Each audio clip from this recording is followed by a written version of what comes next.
Hello guys, ഈ തക്കാളി ഇപ്പൊ വലുതായ കേട്ടോ. ഇനി പഴുത്തിട്ടില്ല, അതുകൊണ്ട് ഇനി കുറച്ച് സമയം കഴിയുമ്പോ ഇത് എല്ലാ ചെടിയും നന്നായിട്ട് വരും കേട്ടോ. ഇത് കറിയാപ്പല ചെടി അല്ലെങ്കിലും അറിയാം. ഇത് തക്കാളി ചെടിയാണ്, ഇത് മുളക് ചെടി, ഇത് പപ്പായ, അല്ലെങ്കിലും ടൊമാറ്റോസ് ആണ്. ഇനി ഒരു ചെടിയും കൂടി ഞാൻ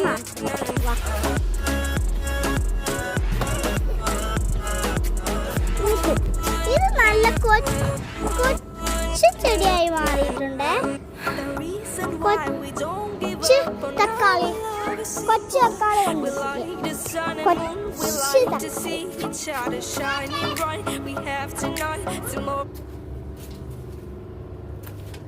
ഇതിനെല്ലാം വലുതായി വരും. ബൈ.